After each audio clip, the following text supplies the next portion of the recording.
Halo, Assalamualaikum warahmatullahi wabarakatuh. Salam sinkronisasi dan harmoni. Ketemu lagi dengan saya Bung Tommy dari channel Tersul. Sesuai dengan janji saya di konten sebelumnya, di sini saya akan membahas beberapa pertanyaan terkait masalah bioenergi yang kawan-kawan sudah tinggalkan di kolom komentar di channel Intersul.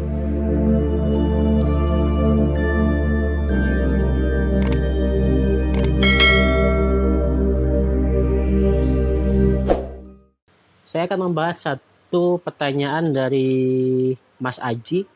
Saya bacakan dulu pertanyaannya. Assalamualaikum warahmatullahi wabarakatuh. Izin bertanya Bang. Maaf, saya orang awam ingin tahu ukuran kita punya energi dan kesadaran yang cukup itu bagaimana? Apakah energi dan kesadaran hanya untuk aktivitas dunia saja? Atau bisa digunakan ke pendekatan diri dengan penciptanya? Terima kasih. Baik, saya akan mencoba untuk membahas pertanyaan dari Mas Aji sesuai dengan kapasitas dan pengetahuan yang saya miliki selama ini. Ketika pertanyaan adalah bagaimana cara kita tahu ukuran kita punya energi dan kesadaran yang cukup itu seperti apa?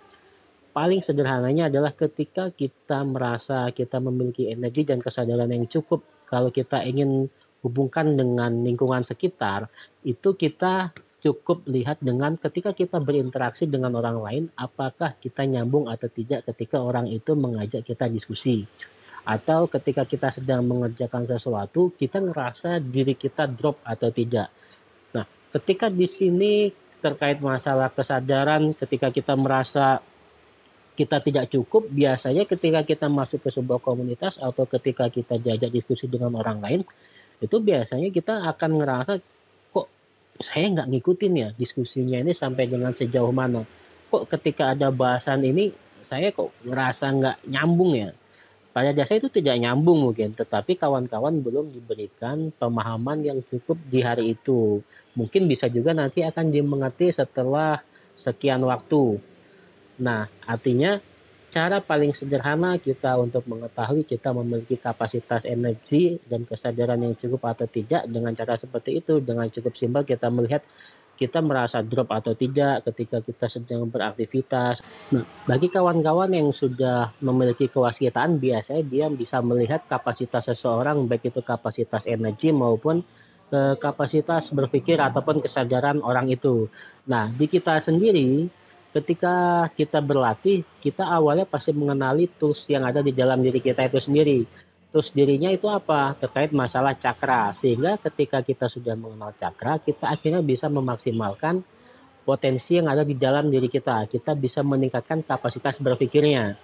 Dan di kita, metode yang kita pakai itu melalui metode senam-senam dengan memaksimalkan cakra-cakra itu sendiri. Di mana kita kemarin mengenal itu ada 7 cakra. Dari mulai cakra dasar sampai dengan cakra mahkota.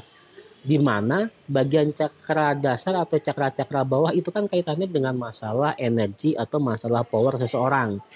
Kemudian dia selanjutnya akan masuk ke yang lebih atas dari mulai dasar sampai ke mahkota, di mana yang keterkaitan masalah kapasitas berpikir, paradigma berpikir itu kan banyak bermain di cakra tenggorokan, ajna, dan mahkota.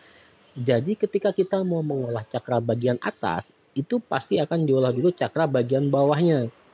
Tujuannya apa? Supaya energi atau powernya itu cukup. Ketika dia sudah mengolah cakra bagian bawah, energi dan powernya itu cukup, dia akan lanjut ke bagian atas, sehingga cakra bagian atas yang berkaitan dengan masalah berpikir, dengan masalah paradigma, intuisi, dan lainnya itu bisa berkembang juga. Nah, itu ketika kita mengkaitkan masalah metode yang digunakan untuk memaksimalkan energi dan kesadaran yang ada di dalam diri kita. Selanjutnya ke pertanyaan selanjutnya, apakah energi dan kesadaran hanya untuk aktivitas dunia saja atau bisa digunakan ke pendekatan diri dengan penciptanya? Jadi ketika kita sudah berlatih masalah energi ini tidak hanya sebatas untuk kita pakai di aktivitas dunia saja. Makanya tadi ketika kita sudah melatih atau memaksimalkan dari setiap cakra sampai dengan cakra atas, di mana cakra mahkota itu dia berkaitan dengan kesadaran dan enlightenment atau pencerahan.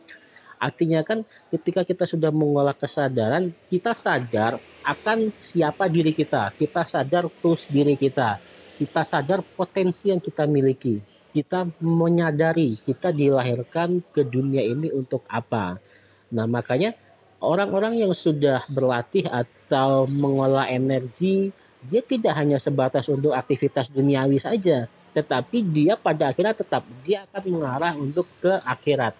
Dia pasti mengarah ke pendekatan diri kepada Allah Sang Pencipta. Setelah dia memiliki energi yang cukup, dia akhirnya mengolah kapasitas berpikir dan wawasan sehingga dia memiliki kesadaran yang cukup. Dia menyadari diri dia mengetahui potensi diri dia tahu kenapa Allah melahirkan dia di sini. Dengan potensi yang dia miliki, akhirnya dia maksimalkan potensi itu, dia bisa lebih bermanfaat. Dan akhirnya kan dia berbicaranya tidak hanya sebatas hablum minallah saja, tetapi dia berbicara hablum minallahnya.